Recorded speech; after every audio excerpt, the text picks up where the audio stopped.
Inoxtag en clash contre le gouvernement. Sur la tête de ma mère, Tazio, je pensais pas dire cette phrase en 2024.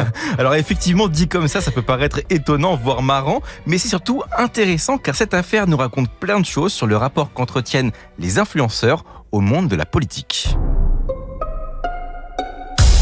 Et Tazio, c'est au salon de l'agriculture que tout a commencé entre Inoxtag et le gouvernement. Comme beaucoup d'autres créateurs de contenu cette semaine, Inoxtag s'est rendu sur les lieux du salon dans le cadre d'une opération spéciale avec une marque dont on reparlera juste après. Il y a donc croisé beaucoup d'abonnés, dont deux un petit peu spéciaux, Marc Fesneau, le ministre de l'Agriculture, et Agnès Pannier-Runacher, la ministre déléguée, qui ont pris 2 photos avec lui et l'ont postées sur Twitter en lui souhaitant notamment bon courage pour son ascension de l'Everest. Et sur Twitter, il s'est pris une grosse sauce. Ouais, car le gouvernement connaît une opposition très vive sur cette plateforme et beaucoup de gens reprochent à Inoxtag de faire sa publicité. Il y a une vidéo du créateur Robert Deter qui a beaucoup été postée hier pour montrer ce qui est la bonne façon de faire selon la communauté Twitter. J'ai été approché il y a 2 ans par le gouvernement de Macron pour faire des OP pour le gouvernement, etc. Chose que j'ai bien sûr immédiatement refusée. Je pourrais jamais vous vendre parce que déjà si je réussis ma vie c'est grâce à vous, j'en suis conscient. Et si en plus de ça, je me dis putain, on me propose 50 000 balles pour dire que l'État, ils sont à l'écoute des jeunes, qu'ils sont là pour les aider, alors que c'est faux, on sait tous que c'est faux. Bon, là, on vient d'entendre Rebeu des Terres, mais Inoxtag, lui, il a répondu directement sous le poste de Marc Fesneau, le poste du ministre, qu'il s'agissait de récupération politique et qu'il n'avait jamais donné son accord pour que la photo soit postée sur les réseaux sociaux. Je tiens à rajouter un tweet qui m'a fait grave rire de Liliade qui dit « Pardon, mais c'est une fable de La Fontaine, Zerma, il avait son fromage et il s'est fait avoir par le renard macroniste. » Voilà, je trouve ça pas mal trouvé. Voilà, on pourrait se dire point final à cette histoire. Enfin, pas vraiment, parce que c'était pas la première fois que Inoxtag est mise en cause au niveau politique. Par exemple, beaucoup de gens lui reprochent d'avoir mis en avant Starbucks alors que la marque est accusée de soutenir l'armée israélienne.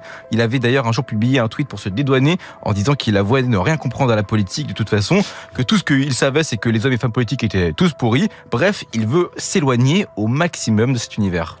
Mine de rien, tout ça, peu importe ce qu'on pense, ça questionne beaucoup sur le rapport entre les influenceurs et la politique. Ouais, parce qu'une partie de leur communauté, de plus en plus, leur demande de prendre position, et une autre partie souhaite qu'ils ne le fassent jamais, parce que c'est pas leur métier, tout simplement. Et leur réponse est bien souvent de se réfugier dans un mutisme total pour ne pas créer de scandale, ce que l'on peut comprendre. Mais moi, je me pose une question. Est-ce qu'en vrai, les créateurs de contenu ne feraient pas justement de la politique constamment, et ça, sans savoir? Tout est politique, c'est une phrase qu'on entend beaucoup, mais qui veut dire, en gros, que tout ce qu'on peut dire, tout ce qu'on peut faire représente notre vision de la société, de ce qu'elle doit être, de son idéal, quoi. Ouais, d'ailleurs, publier des photos, des vidéos sur tel ou tel sujet, Tazio, c'est faire un choix politique. Et pour aller plus loin, choisir avec quelle marque on fait des partenariats, c'est aussi faire de la politique. Et dans toute cette histoire, je ne vous ai pas raconté une chose en particulier. Si Inoxtag est au salon de l'agriculture, c'est parce qu'il va donner du fromage à ses abonnés dans le cadre d'une opération spéciale pour les produits laitiers, le lobby du lait en France. Et un lobby, désolé de le dire, mais c'est une organisation politique qui ne se contente pas que de dire aux gens qu'il faut manger du fromage,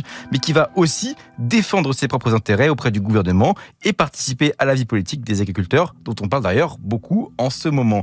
Et ce jour-là, Inoxtag n'était pas simplement venu distribuer du fromage, il faisait, sans s'en rendre compte, lui aussi de la politique. Et du coup, c'est quoi la solution de cette affaire ? Déjà, je pense pas qu'on doit interdire aux influenceurs de faire de la politique, ni même qu'ils n'aient pas le droit en fait de faire des partenariats du style les produits laitiers par exemple. Je pense en fait que c'est une question de responsabilité qu'il faut savoir prendre. Il faut que les créateurs de contenu prennent conscience de la portée politique de leurs actes, qu'ils se confrontent vraiment à cet univers, qu'ils esquivent en fait constamment jusque-là quoi. Mais surtout, qu'ils s'éduquent sur ce sujet afin de pouvoir pleinement assumer tous leurs choix de carrière. Au final, la solution est simple, accepter qu'à partir du moment où on a de la visibilité, on a une responsabilité politique, aussi infime soit-elle.